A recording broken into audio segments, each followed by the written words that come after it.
Hi കൂട്ടുകാരെ, എല്ലാവർക്കും ചെമ്പരത്തിയുടെ അടുത്ത ആഴ്ചയിലെ കമ്മിങ് സൂൺ പ്രൊമോയിലേക്ക് സ്വാഗതം. അങ്ങനെ തന്റെ അപരയെ ഒരിക്കൽ കൂടി അവസാനമായി കാണണമെന്ന് പ്രിയങ്കയോട് അഖില പറഞ്ഞിരിക്കുകയാണ്. ആ ഉദ്ദേശവുമായി അഖില ഒറ്റയ്ക്ക് പ്രിയങ്കയുടെ താവളത്തിൽ എത്തിയിരിക്കുകയാണ്. അന്നേരം അവിടെ രാജേശ്വരി ഉണ്ടായിരുന്നില്ല. കുറുപ്പും ഗംഗയും പ്രിയങ്കയും മാത്രമാണ് അവിടെ ഉണ്ടായിരുന്നത്. ഇവിടെ ഒരാൾ കൂടി ഉണ്ടായിരുന്നെങ്കിൽ നന്നായേനെ എന്ന് അഖില പറയുകയാണ്. അന്നേരം ചിരിച്ചുകൊണ്ട് രാജേശ്വരി അവിടേക്ക് എത്തുകയാണ്. രാജേശ്വരിയെ കൊണ്ട് അഖില പറയുകയാണ്, നീ ചിരിക്കേണ്ട ആവശ്യമൊന്നുമില്ല. നിന്റെ ഉദ്ദേശങ്ങളൊന്നും നടക്കാൻ പോകുന്നില്ല. നിന്റെ രാജ്യത്തിന്റെ സമ്പൂർണ്ണ പതനം ഇന്നു മുതൽ ഇവിടെ ആരംഭിക്കുകയാണ്. അങ്ങനെ പ്രിയങ്കയുമായി അഖില തർക്കിച്ചു നിൽക്കുന്ന സമയത്ത് ശ്രീനി പിറകിൽ നിന്ന് അഖിലയ്ക്ക് നേരെ തോക്ക് ചൂണ്ടുകയാണ്. അന്നേരം പ്രിയങ്കയും ബാക്കി എല്ലാവരും സന്തോഷിക്കുകയാണ്. പക്ഷേ അഖിലാണ്ടേശ്വരി അവിടെ ഒട്ടും ഭയപ്പെടുന്നില്ല.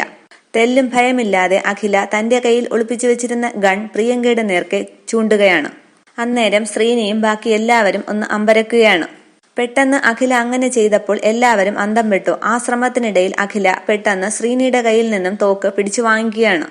അങ്ങനെ അഖിലയുടെ തോക്കിന് മുൻപിൽ ശ്രീനിയും രാജേശ്വരിയും പ്രിയങ്കയും കുറുപ്പും ഒരുപോലെ പരിഭ്രമിച്ചു നിൽക്കുകയാണ്. പിന്നീട് കാണിക്കുന്നത് തൃച്ചംബരമാണ്. തൃച്ചംബരത്ത് ആനന്ദ് കല്യാണിയും കൂട്ടി അവിടെ നിന്നും താമസം മാറാനുള്ള തീരുമാനത്തിലാണ്. ഇത് കേട്ട് വളരെ വിഷമത്തോടെ നിൽക്കുകയാണ് ശിവരാമകൃഷ്ണൻ. അന്നേരം ശിവരാമകൃഷ്ണന്റെ അടുത്തേക്ക് നന്ദന വരികയാണ്.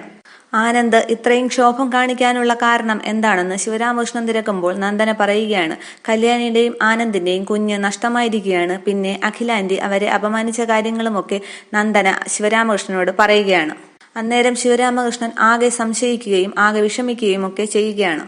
ആ കുഞ്ഞ് എങ്ങനെ നഷ്ടമായെന്ന് ശിവരാമകൃഷ്ണൻ തിരക്കുമ്പോൾ അത് ആരോ നശിപ്പിച്ചതാണെന്ന് നന്ദന ഉത്തരം പറയുകയാണ്. പിന്നീട് അഖിലയെ വളരെ സംശയിക്കുകയാണ് ശിവരാമകൃഷ്ണൻ.